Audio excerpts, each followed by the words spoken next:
Madame, Monsieur, bienvenue à ce numéro de kiosque de ce mardi 23 mai 2023. L'actualité ce matin, c'est le rapport d'experts mixtes sur l'audit du fichier électoral. Le fichier a été déclaré fiable par ces experts d'environ 4,3 millions d'électeurs enrôlés selon les données brutes, 3 344 183 enrôlés, soit 7,07% ont été radiés du fichier électoral, raison, doublon, mineur, et ce qui ramène la centrale électorale à un fichier d'environ 44 millions d'électeurs, soit 92,93% par rapport aux données brutes. Analyse et commentaires, c'est avec nos invités. L'actualité ce matin, c'est aussi les réactions qui ne cessent de tomber après la répression de la marche de l'opposition. Le chef d'État Félix Antoine Tshisekedi, qui a visité toutes les victimes de ces violences, a déclaré au commissaire supérieur de la police qui a conduit ces opérations: zéro mort, les voyous ont été maîtrisés. Ce sont les propos du chef de l'État qui a félicité le commandant de la police qui a conduit ces opérations. Et alors, de son côté, le porte-parole du gouvernement a déploré ces actes de violence. Les enquêtes seront ouvertes et des sanctions. La CENCO déplore le fait que le gouvernement de Kinshasa ait autorisé plusieurs marches le même jour. La CENCO appelle également aux sanctions. Deli Sesanga, du côté de l'opposition, accuse l'opposition d'avoir planifié la violence. Les États-Unis, l'Union européenne, la MONUSCO s'est dit préoccupée par les indications proportionnées de la force par les éléments de la police sur les manifestants. Analyse et commentaires, c'est avec nos invités. Entre-temps, il y a le député provincial Mike Mukebai qui est jugé en flagrance pour incitation à la haine, outrage au chef de l'État.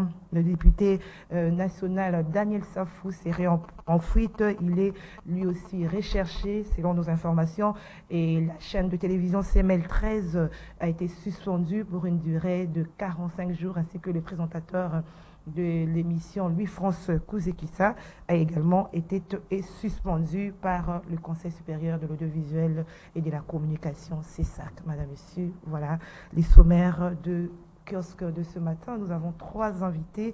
Sertika, bonjour. Bonjour Madame Gisèle, bonjour aux téléspectateurs, bonjour à l'équipe et à ceux qui suivent cette émission culte de CCTV. Merci de l'invitation. Si je peux me permettre de placer un mot, on a enterré hier un grand Kinois, à la personne de Sami Mikobi, un grand frère, son âme. quelqu'un de bien, pas seulement parce qu'il est mort, mais c'est vraiment le genre de Quinois, des Congolais qu'on rencontre plus, qu'on ne fait plus. C'est quelqu'un qui a vécu au-delà des clivages, je dirais, ethniques, et des clivages politiques. Il était vraiment transversal au travers de tout le courant politique et autres.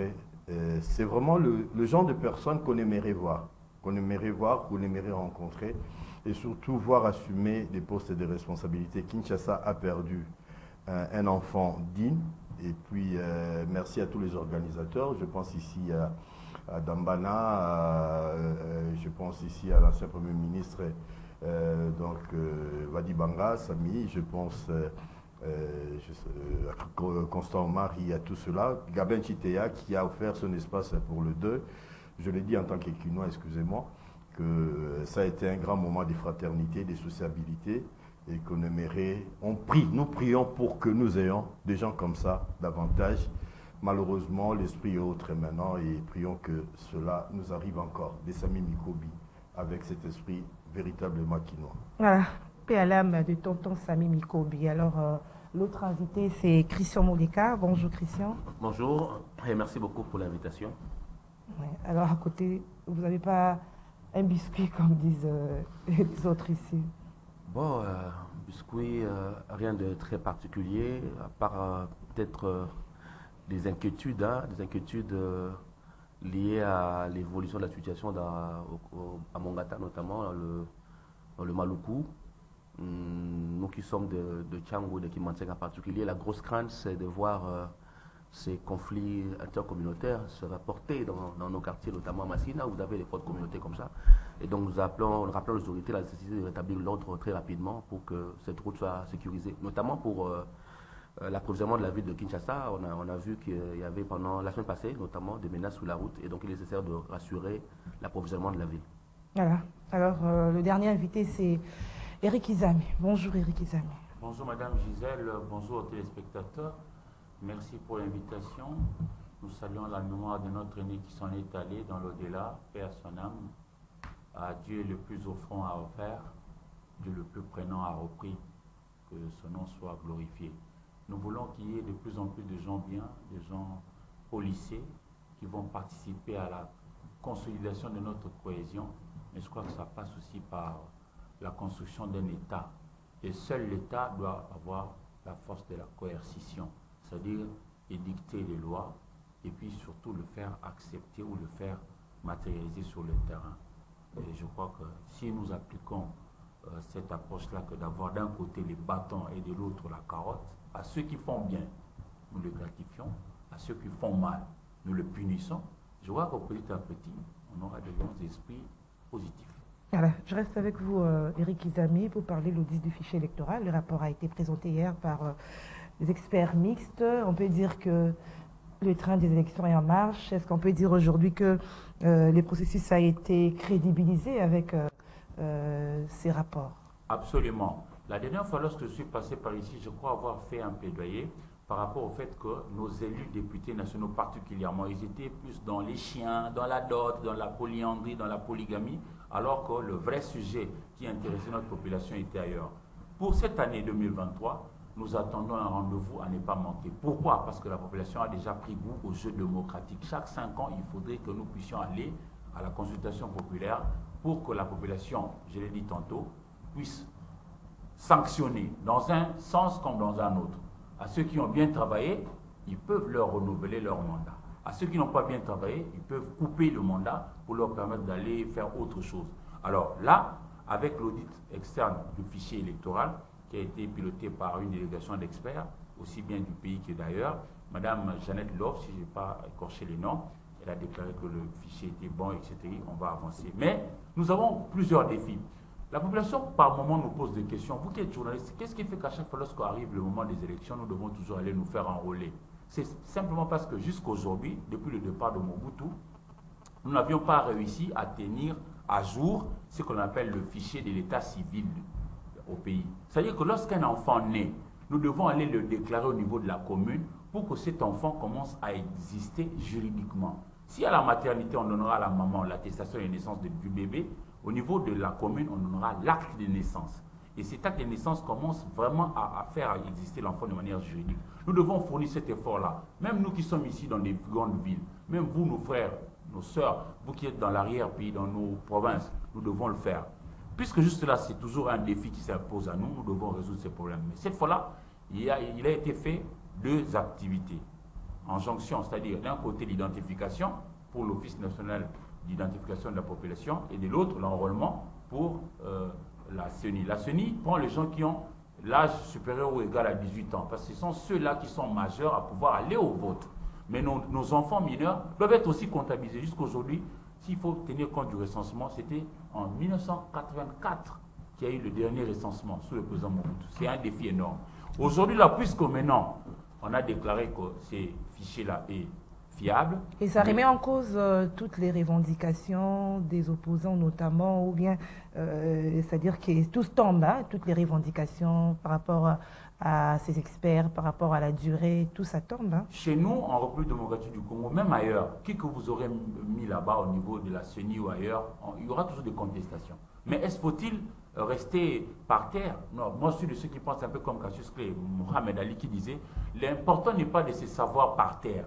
L'important, c'est de se savoir tomber, mais surtout de se relever pour continuer la marche. La République démocratique du Congo a vocation d'être leader. Nous ne pouvons pas toujours marquer les pas, nous devons avancer. Nos enfants nous regardent. Ici, il s'agit d'aller aux élections. J'avais fait la plaidoirie ici disant que les députés nationaux, les sénateurs doivent nous voter une loi qui s'appelle la loi de répartition du nombre de sièges par circonscription. C'est la prochaine étape. Oui, c'est la prochaine étape. Déjà hier, les responsables à qui nous avions posé des questions, ils ont dit, parce que la CENI, c'est un peu la conseillère du gouvernement en matière électorale. Parce qu'ailleurs, dans le pays où il n'y a pas de problème, c'est le ministère de l'Intérieur qui organise les élections. Alors hier, si la CENI avait déposé le projet au niveau du gouvernement, ça sera maintenant au gouvernement d'aller déposer au niveau du Parlement. Et le Parlement devra examiner, dans le temps qui nous reste là, pour nous produire cette loi-là. Et sinon, ça sera compliqué. Et puis, au nombre de recommandations, j'ai noté que les experts ont dit il faudrait que la CENI intensifie sa communication pour dissiper les malentendus. Et de l'autre, il faudra aussi aux politiques de lever les options. Parce qu'il y a eu quand même des coins où la CENI n'est pas allée enrôler les gens. C'est de manière absolue, par exemple, le territoire de Rutshuru où nous sommes dans le Nord Kivu. Les Kwamouth, nous sommes dans le Maïndombe.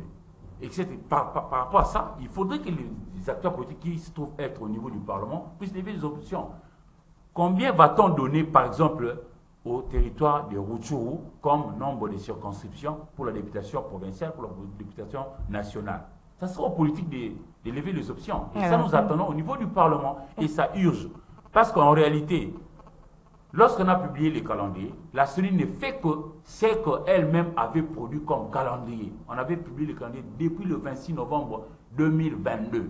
Et jour après jour, on ne fait que suivre ce qui avait été Merci décidé. Eric. Alors je suivis Christian Mondeka, je suivis un expert qui, au sujet du temps, qu'avait évoqué l'OIF, il dit que le temps, ça ne pose pas de problème et que s'ils avaient reçu beaucoup plus de temps, ça allait les endormir.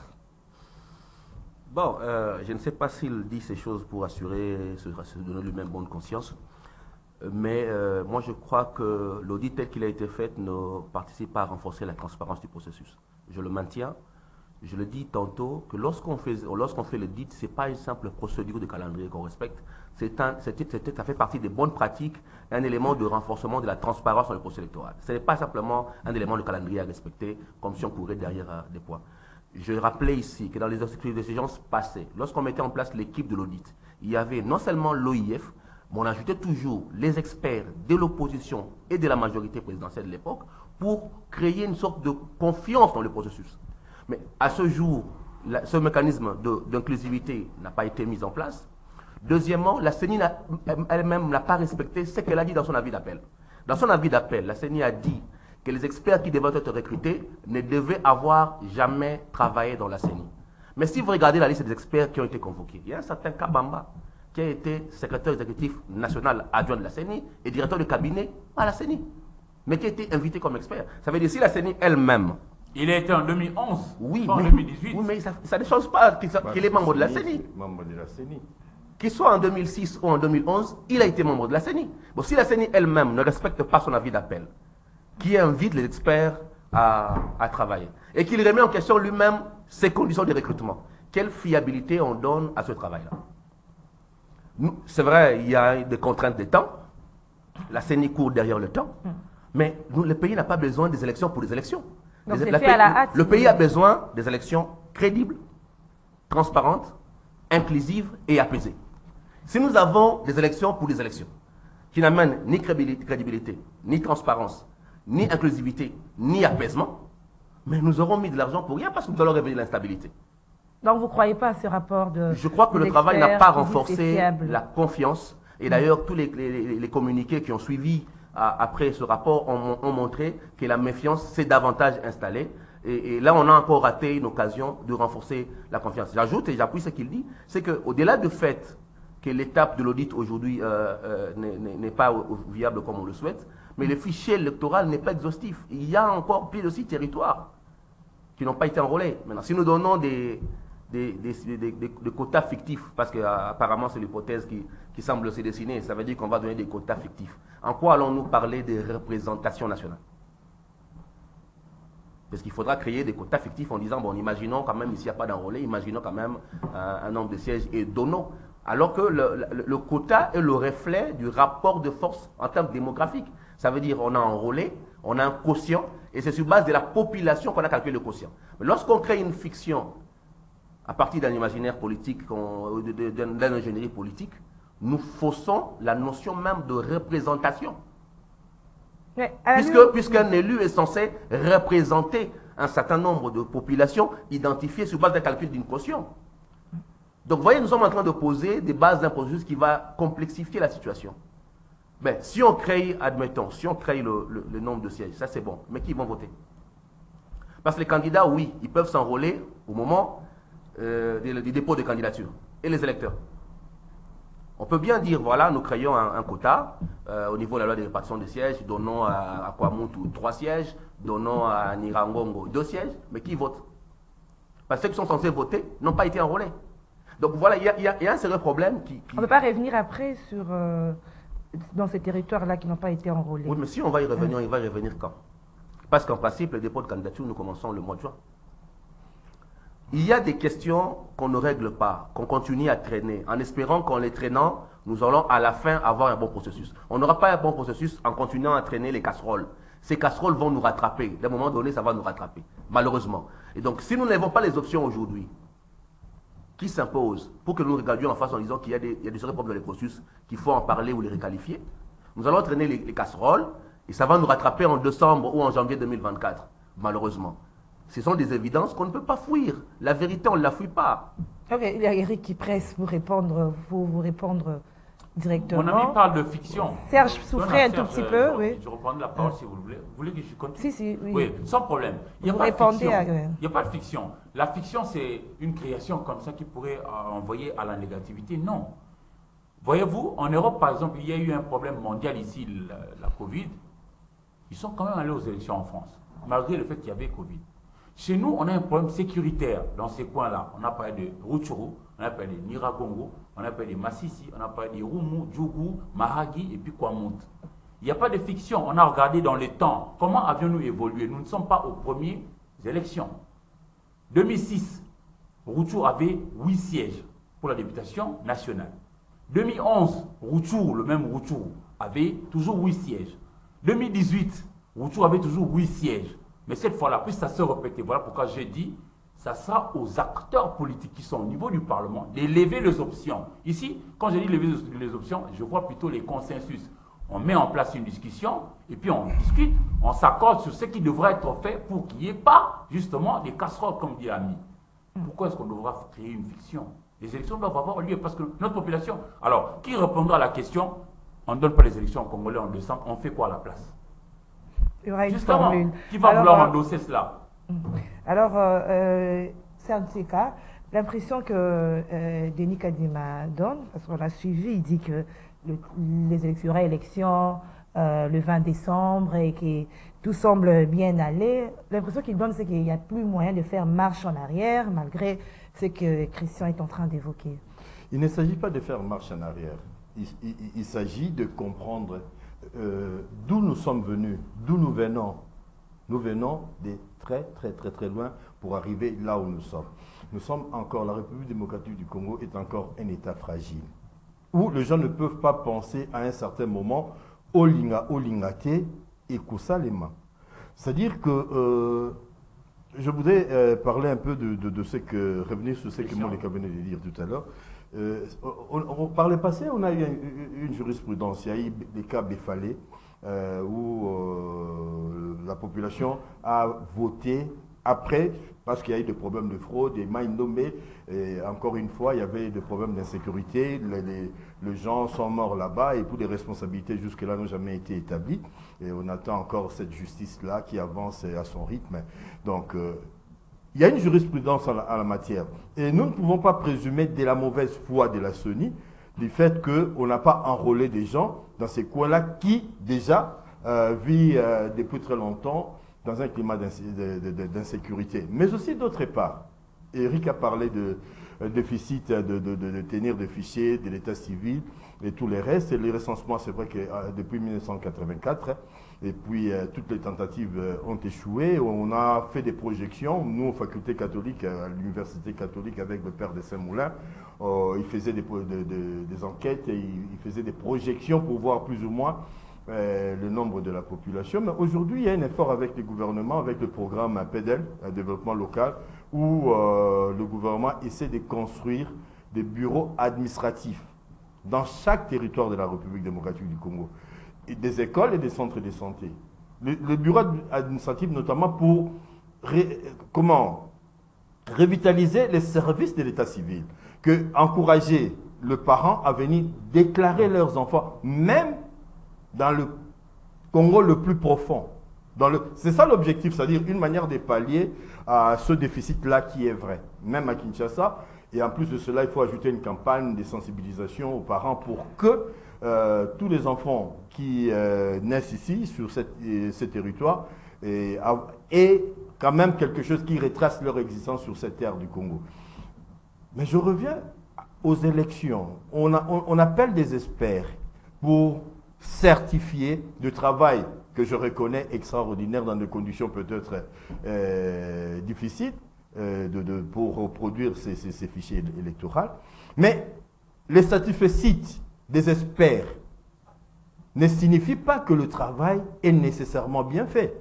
Si quelqu'un dit on ne devait pas faire très vite, comme vous l'avez dit, parce qu'on devait perdre du temps, mais ce monsieur-là n'a jamais visité le Congo. Ces messieurs-là ne connaissent pas le Congo, les difficultés que nous avons en termes de communication, de voies de communication. Le dire, c'est de l'irresponsabilité.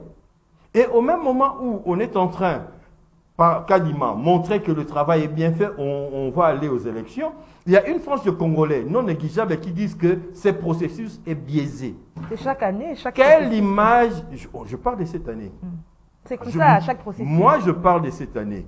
Quelle image on donne de ce processus? Quelle image nous voulons donner? On y reviendra de ce pays. D'une part, il y a des gens qui disent tout est bien, tout est beau, et d'autre part, des gens qui disent tout va mal, pendant que le Congo est en guerre avec des voisins qui voudraient montrer qu'il y a un déficit de gouvernance ici, un déficit de démocratie, même si dans leur propre pays, ces gens-là n'ont jamais exercé un centimètre de démocratie.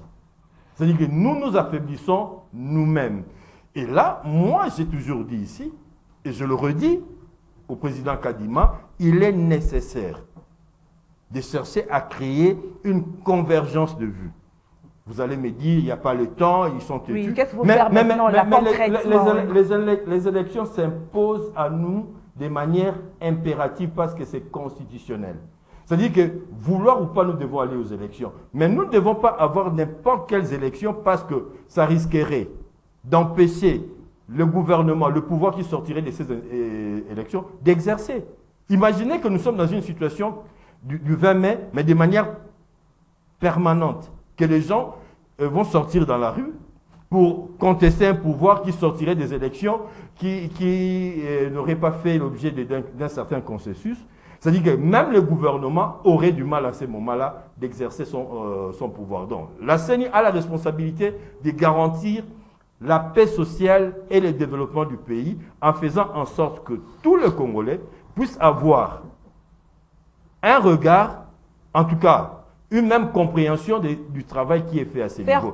Je voudrais dire à ce moment, organiser un cadre de concertation. Je dis un vrai cadre de concertation où les acteurs politiques de tous bords, pouvoir et opposition, vont s'asseoir et discuter. Je crois que ce n'est pas faire preuve de faiblesse en faisant cela. Ce n'est pas avoir un État fragile ou une CENI fragile si vous prenez le temps d'aller à la rencontre de ceux qui ne voient pas les choses comme vous, parce que si on ne le fait pas maintenant, Christian l'a dit, ça va nous péter à la figure. Ça nous reviendra à la figure demain.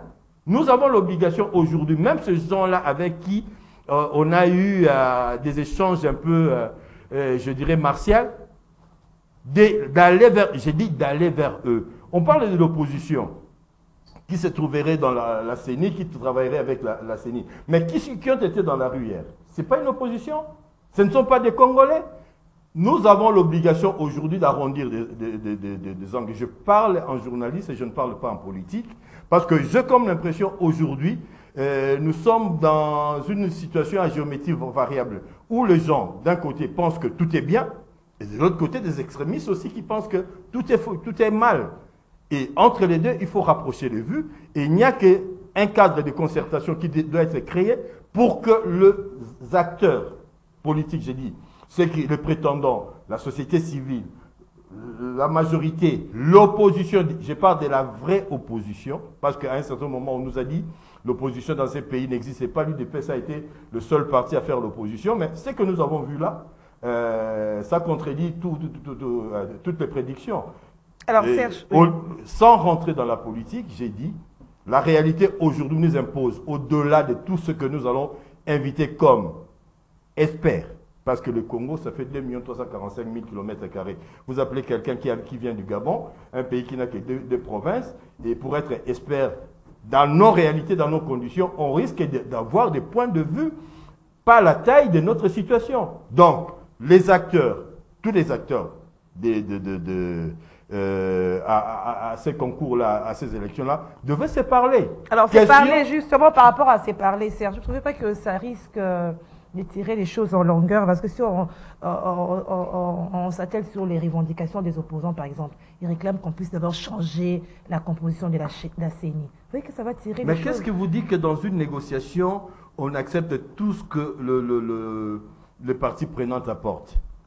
On a été à Sun City, il y a eu les Bemba, il y a eu les Roubaix-Roy, il y a eu tout le monde, mais qu'est-ce que nous avons obtenu? 1+4, une formule inédite, mais ils ont le droit d'avoir leur point de vue. C'est cela le problème. On aimerait aujourd'hui ramener aux gens dans une sorte, il y a Tatabo, Mamabo. Non. Ils se disent opposants, c'est-à-dire qu'ils s'opposent à quoi? Au pouvoir établi. Et le pouvoir pense qu'il a le meilleur programme, pour développer les pays, pour amener les gens aux élections. C'est légitime. Mais en tant que Congolais, surtout que si nous voulons penser au fait que le pays est menacé, nos adversaires de l'extérieur voudraient voir la déliquescence de ce pays, nous avons l'obligation comme Congolais de nous parler nous-mêmes. Avant d'aller chercher à parler aux autres qui sont dehors, à chercher des experts, il y a possibilité, étant donné que nous nous connaissons, à un certain moment, tout ce monde-là s'est frotté, à un certain moment, tout ce monde-là a travaillé ensemble, à un certain moment, tout ce monde-là s'appelle par des prénoms. Ils s'appellent par des prénoms. Ils ont des passés, des anecdotes qui peuvent faire qu'ils soient facilement ensemble. Pourquoi on perd le temps, c'est ne pas vouloir parler. Chaque minute perdue maintenant va nous rattraper demain et de la pire des façons. Merci. Alors, Eric Izami, vous qui tenez à ce que les élections se tiennent dans les délais selon les calendriers, mais il y a aussi des réclamations des électeurs, ceux qui se sont fait enrôler déjà la carte d'électeur. Les écrits sont en train de disparaître. Les gens m'ont dit en venant ici. Il y a beaucoup de diabolisation chez nous, mais un postulat. Les élections, mais on a vu moi, ça, c'est réel. S'il vous plaît, maman Gisèle, je n'ai pas visité tout le pays du monde, mais j'ai consulté quand même la plupart des amis qui sont ailleurs. Ils me disent aussi qu'il existe des cartes dans des pays même développés qui sont en noir et blanc. Mais cette histoire qui se perdent, les cartes des écrits, l'on puisse attester, parce qu'il y a beaucoup de diabolisation chez nous, malheureusement. Serge Nseka, pour les téléspectateurs qui nous suivent, c'est un aîné que je respecte beaucoup, qui m'a même encadré lorsque j'étais venu dans ces métiers. Vous savez, la confiance s'est construite. Lorsque vous, la CENI, sur le plan de principe, vous publiez un calendrier, tout de suite vous devenez un peu esclave de ce que vous-même vous avez produit. Vous devez suivre à la lettre ce que vous avez promis à la population. Nous avons quelle qualité d'acteurs chez nous ici? Des gens qui vous disent qu'il ne faut pas aller vous enrôler, lui-même il va se faire enrôler en catimini. Les gens vont se parler. Combien de fois les Congolais ne se sont pas parlés? On a toujours eu à se parler au Congo. Et il y a toujours eu des cadres de concertation, ce qui a encouragé, et ça doit toujours continuer. Mais le mal chez nous, c'est que ce qu'on se dit dans nos discussions, ce n'est pas ce que nous pratiquons dans les faits. On peut s'entendre dire que voici ce qu'on va faire dans les jours à venir, mais dans la pratique sur le terrain, ce n'est toujours pas ce qui se fait. Voyez-vous, on a eu combien de forums ici. L'aîné est en train de dire que les acteurs doivent se parler. Moi, j'en conviens, ce n'est pas une mauvaise approche que de se parler. Mais moi, je crois qu'en dehors du fait qu'il faut se parler, mais nous devons aussi nous accorder sur un certain nombre de principes et puis, surtout, respecter ces différents principes-là. Et les principes, c'est entre autres la loi. La CENI ne peut pas organiser les élections en dehors de ce que prévoit la loi. La CENI, en ce moment-ci, c'est comme une femme qui vous dit « Je peux vous préparer à manger et à midi, vous êtes à table. » Mais si vous donnez à cette femme-là l'argent à 6 heures, elle peut aller au marché, à prêter le nécessaire, et puis à midi, vous êtes à table. Mais si vous le donnez à cette femme-là, l'argent à 11h45, vous lui exigez d'aller à table à midi, ça ne sera pas possible. C'est ce que nous vivons au Congo. Ici, moi, j'ai vu des acteurs politiques qui ont dit, il ne faut pas aller vous faire enrôler, mais eux-mêmes, ils se sont fait enrôler. Donc, ils jouent le double jeu. Moi, je n'entre pas dans ça. Moi, ce que je veux, c'est que nous puissions respecter ce que nous nous sommes dit. Et tout ce que nous nous sommes dit, tout ce que nous nous sommes accordés, c'est coulé sur base de loi. Nous devons aller aux élections en décembre. Lorsque la CENI a été mise en place, d'ailleurs largement après, en retard, on avait produit ce qu'on avait appelé ici en février 2022 la feuille de route. Tout le monde a décrié, nous n'en voulons pas, nous n'en voulons pas. La même classe politique. Nous voulons d'un calendrier électoral. Le calendrier électoral est venu le 26 novembre 2022. Et puis après, le 24 décembre 2022, on a lancé la vaste opération d'identification et d'enrôlement des électeurs. Et Dieu merci, dans un temps record, 4 mois et demi, on a eu ce qu'on a pu avoir. On a fait l'audit du fichier électoral au niveau externe. C'est des bonnes pratiques, parce qu'il faut aussi relever le fait que ce n'est pas une contrainte légale, mais c'est des bonnes pratiques qui ont existé depuis toujours. Mais puisque nous devons aller maintenant, là, la CENI nous dit, le 25 juin devra avoir lieu l'appel, comment on appelle ça? On va demander à l'électorat de venir déposer les différentes candidatures dans les BRTC, Bureau de réception des traitements des candidatures. Il faudra respecter le timing, parce que moi, je pose toute cette question-là. Qui endossera le fait qu'il manquera, par exemple, les élections en décembre? C'est qui va répondre? Mais il faut des bonnes élections. Oui, il faut des bonnes élections. Tout le monde doit faire à la hâte. Tout le monde non, pas à la hâte. Il n'y a pas de faire les choses ici à la hâte. Si vous regardez bien, le calendrier qui avait été produit le 26 novembre 2022, ce calendrier-là prévoyait le nombre de jours accordés à cet audit-là. Regardez, vous verrez. Quand nous, journalistes, nous disons, messieurs, dames, vous devez suivre le journal à 19h juste. Les téléspectateurs n'ont rien à voir avec nos problèmes, des courants, des transports, des ci, c'est là. À 19h juste, donnez-lui l'information. C'est cela aussi avec les élections. Alors, je vais répliquer avant de donner la parole à Christian Moleka. Monica, avec ta permission, je crois qu'on oublie certains indicateurs importants. Je vais commencer par dire d'où nous venons. Eric est en train d'expliquer comme si on était dans un état normal, où les choses marchaient normalement, qu'il y a un calendrier, on doit s'en tenir à ce calendrier. Selon vous, on va basculer le calendrier.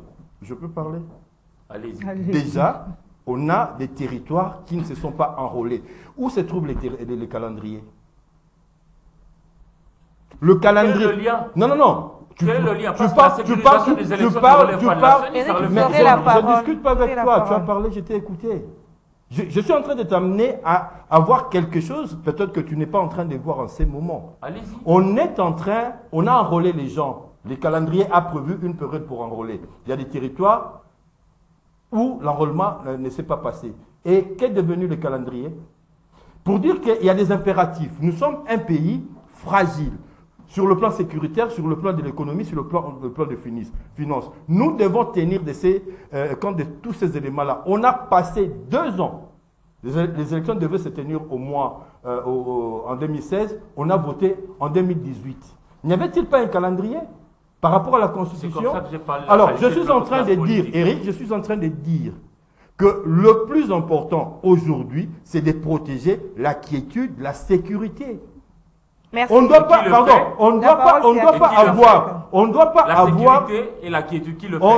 pas, avoir des élections juste pour sortir des noms et demain, la gouvernance soit impossible et soit impraticable. Parce que les gens vont recourir à la Constitution qui leur donnerait le droit de refuser, selon eux, un certain pouvoir qu'eux n'accepteraient pas. On a vu à un certain moment dans ce pays l'opposition qui était presque tous les jours dans la rue, empêchant le gouvernement de travailler. Moi, je ne veux pas de ça dans notre pays. Je ne veux pas de ça. C'est-à-dire que si on refuse aujourd'hui de parler parce qu'il y a la contrainte de calendrier, très bien. Mais assumons demain. Assumons parce que de l'extérieur, les gens n'attendent que le Congo se déchire, que les politiciens ne se mettent pas d'accord. On souffre déjà de la situation de l'Est et ici pratiquement à Kwamount. Et ce qui se passe à Kinshasa, je ne sais pas si c'est gratuit. Si ces gens-là ne sont pas là-dedans, alors, si nous voulons prêter le flanc à ces jeux, allons-y, parce qu'il y a un calendrier de Kadima, faisons les élections, et ce qui arrivera après... 145 Merci Christian, c'est Christian Moleka. Eric, c'est la parole à Christian Moleka. Vous allez donner votre point de vue par rapport à ça. Alors, on passe à notre dernier sujet. Oui. Je voulais juste ajouter que les élections ne sont pas une fin en soi. élections ne sont qu'un mode de dévolution du gouvernement. Parce que le plus important, c'est la stabilité pour faire le développement. Si les élections ne nous donnent pas la stabilité pour parler développement, ces élections nous font reculer. Parce que le Congo est en retard de développement. Et ça fait pratiquement plus de 20 ans que nous faisons de la gouvernance des crises. Ça veut dire des élections, on sort de la crise, on fait une gouvernance des crises, on perd 1 année ou 2 ans et on ne parle plus de développement. Si les élections ne nous aident pas à asseoir la stabilité, ces élections-là n'aident pas le pays. Je suis désolé, on peut mettre autant de millions, respecter les calendriers, mais nous n'aurons pas la stabilité nécessaire à parler développement. Pour parler 145 territoires, ça veut dire développement, il faut qu'on ait un minimum de stabilité politique. C'est le premier élément du développement, un minimum de stabilité politique.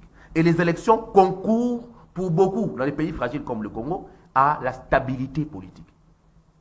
Si le critère sur lequel nous sommes en train d'aller ne nous aide pas à asseoir la stabilité politique, nous aurons perdu en temps, en argent et en énergie. Alors comment vous entrevoyez la suite s'il n'y a pas élection? Je crois que s'il faut perturber les calendriers. On n'a pas perturbé d'abord. La CENI dispose d'un élément qui était soulevé ici, c'est le cadre de concertation, que la CENI elle-même a créé. Mais ça va bousculer les calendriers. Non, pas du tout. Le cadre de concertation fonctionne. En parallèle de leur travail. A mis en place des portes ouvertes. Ça ne bouscule pas. Des portes ouvertes d'ici là. Existe, ça doit fonctionner. Non, si on devrait tenir compte de toutes les revendications. Il y en aura toujours.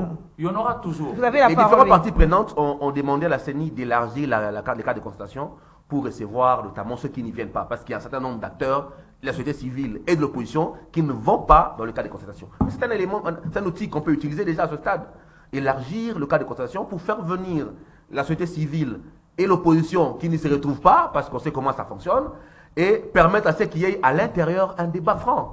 Ensuite, les options politiques, ce n'est pas la CENI. C'est pas la CENI. Les options politiques, c'est aux politiques d'élever les options. Et je parle du Parlement à ce sujet. Bien évidemment. Et lorsque nous disons qu'il faut que nous soyons conséquents, c'est que les élections ne sont pas une fin en soi. Il faut que ça que nous mettons en tête, ce n'est pas une fin en soi. Et que malheureusement, depuis 60 ans, nous sommes en train de reculer, à l'heure de parler de développement, alors que les autres autour de la région sont en train d'avancer. Et donc nous allons enfoncer le pays dans le sous-développement parce que nous ne mettons pas les bases nécessaires à une stabilité politique. Alors on parle manifestation du 20 mai avec la répression de la marche de l'opposition. J'avais énuméré au début toutes les réactions. Alors votre analyse par rapport à cette situation et puis aux réactions, on a vu le chef de l'État féliciter le commissaire de la police qui a encadré la marche de l'opposition. On a vu les marcheurs, oui. On a vu les réactions de porte-parole du gouvernement SENCO, Union africaine, Union européenne, les États-Unis. Quelle analyse vous faites de tout cela? Je dirais deux. Le premier, c'est que de façon assez plus ou moins unanime, l'ensemble des acteurs, y compris le gouvernement, a critiqué, a condamné les violences policières. Parce qu'il y a eu manifestement une violence disproportionnée. Dans ces pays, nous avons quand même les moyens non létaux. Nous avons la LENI, nous avons donc les capacités de gestion des foules, même lorsque les itinéraires ne sont pas respectés. On peut utiliser les moyens non létaux. C'est-à-dire quand même à Moto Ezali, nous avons les unités de l'ENI qui ont été formées pour la gestion des émeutes, et donc il y avait des capacités.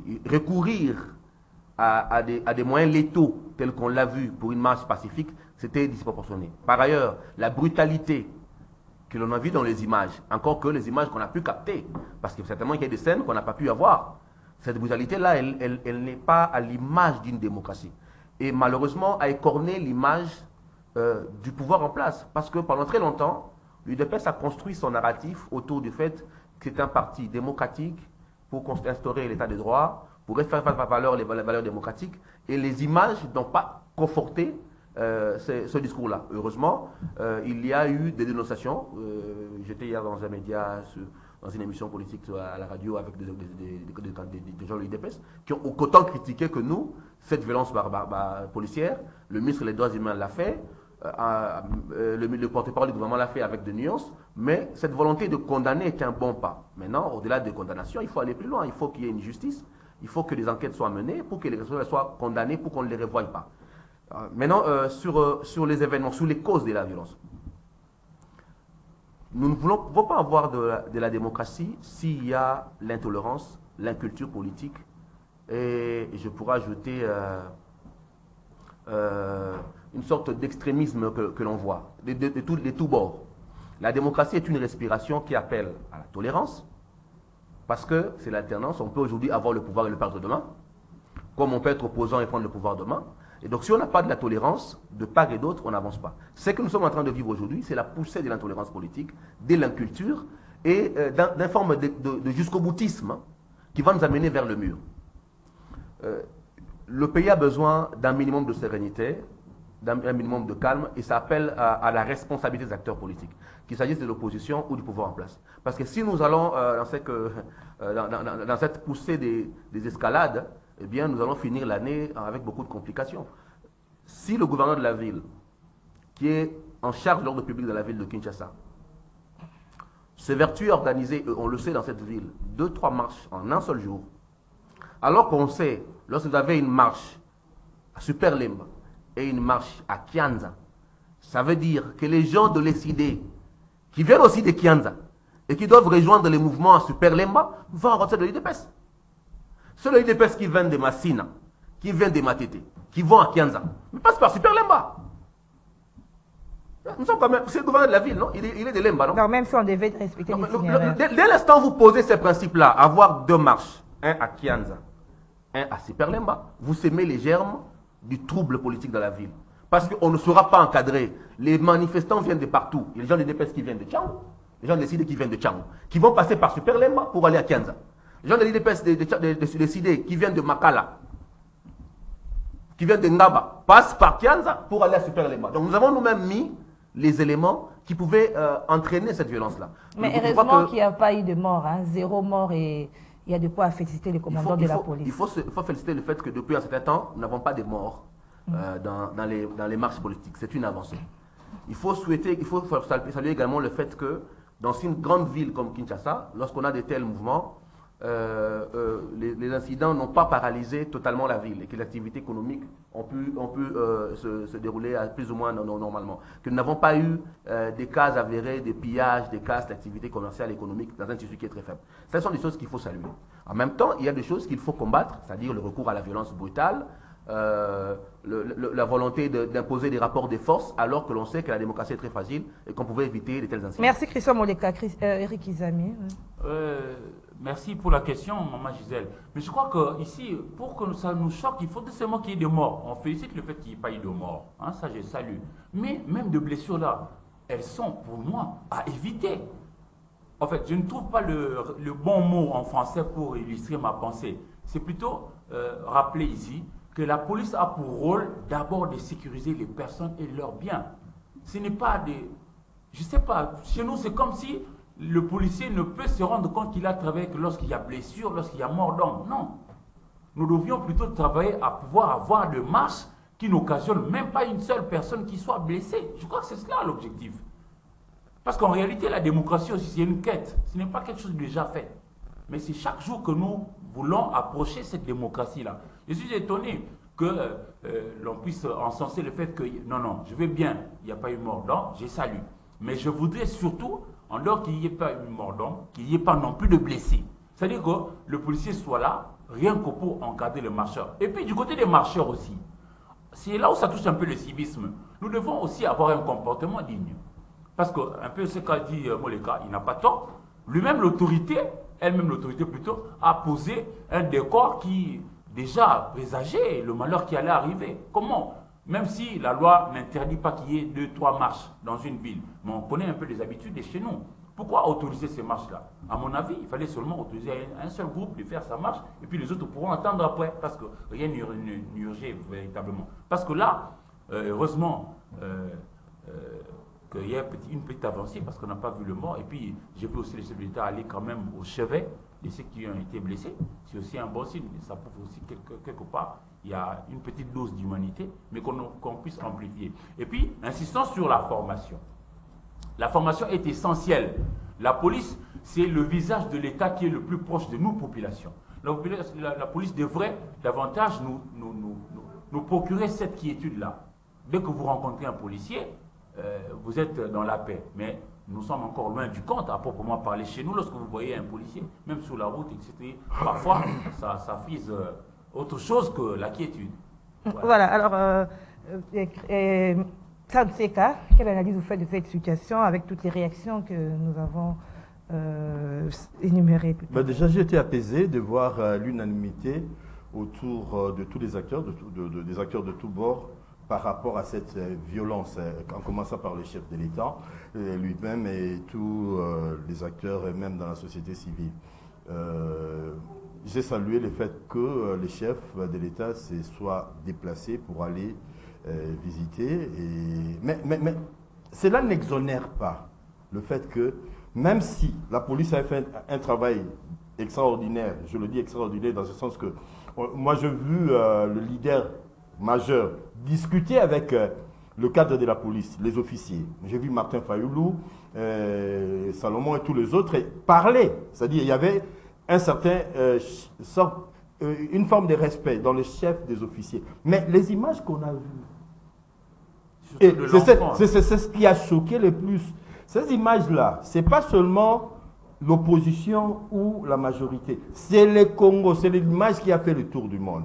De l'enfant on a sanctionné les policiers. On a vu des policiers accompagnés des personnes en civil avec des matériels qui ne relèvent pas de la police. Par exemple, la machette, oui, ça tu as raison. On a vu ça. Et ces images-là, on pris pratiquement 24 heures à circuler. On a écouté les seuls sons de l'opposition.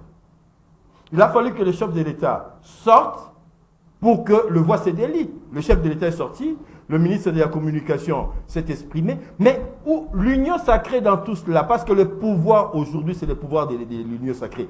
Le son du gouvernement, les gens étaient presque tétanisés, et je m'imagine qu'ils ne savaient pas quelle attitude prendre, alors qu'en politique, on doit être proactif. Toutes les associations ici qui soutiennent les chefs de l'État, Banakin et tous les restes, on n'a rien entendu. Je suis désolé. Je suis vraiment désolé. On n'a reçu aucune explication. Seule explication du général Kassongo qui donnait un bilan. Il y avait beaucoup plus de policiers blessés, alors que la réalité nous montre que c'était plutôt les civils qui étaient violentés. Il y a lieu aujourd'hui, le chef de l'État l'a dit, moi je le souhaite ardemment, qu'on nous donne une police formée, spécialisée. Parce que dans une ville de 20 millions d'habitants, il faudrait plus ou moins 4 à 5 millions de policiers, mais des policiers capables de gérer, de gérer des émeutes. N'attendez pas des gens qui ont été mentalisés d'une certaine façon, des gens à qui on a donné des idéologies, venir là en enfant de cœur. Mais aussi de l'autre côté, avant la marche, on a entendu certains cadres de l'opposition promettre la mort, promettre les chaos. Ça aussi même du côté de l'opposition.